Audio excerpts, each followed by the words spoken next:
Je vous propose une recette simple mais pas rapide. Les oranges confites.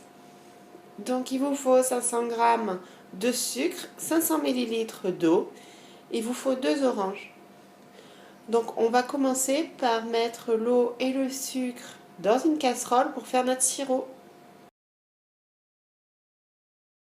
Et là j'ai mis le sucre et l'eau pour faire le sirop. Je vais faire jusqu'à ébullition.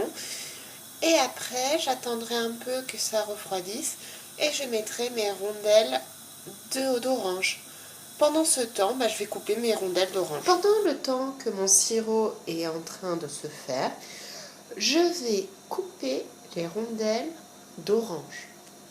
Donc on commence par bien les laver parce qu'on garde la peau et on va couper les rondelles. Donc là, mes rondelles sont faites, on les fait pas trop fines pour garder bien l'écorce bien comme il faut.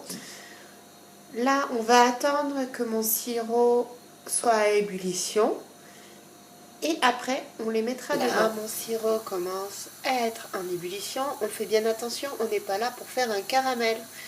Donc là, on attend encore un tout petit peu et nous allons éteindre 30 secondes et mettre nos rondelles d'orange dedans.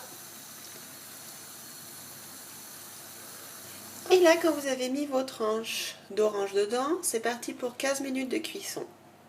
On fait attention, on ne laisse pas trop bouillir. Là, ça fait 15 minutes que mes oranges cuisent.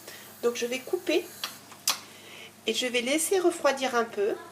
Et je referai 4 fois cette cuisson-là, 15 minutes et 10 minutes de repos. Quand vous avez fini tous les passages, donc normalement 4 fois 15 minutes de cuisson, voilà le résultat. Vous allez les prendre et les mettre sur un papier sulfurisé. On va attendre 5 minutes et on va les mettre pendant 1 heure à 90 degrés au four.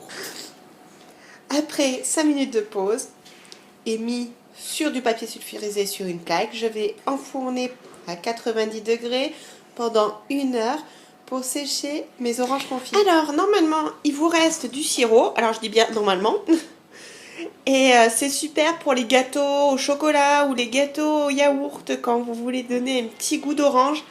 Le sirop comme ça, c'est génial. Alors, n'hésitez pas à le mettre dans un pot de confiture et à le garder au frigo. Là, vous voyez mes oranges confites en train de sécher.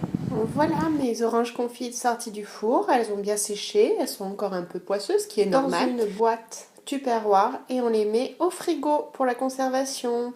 Et après, on les utilise soit dans des gâteaux, soit en accompagnement ou juste enrobé de chocolat.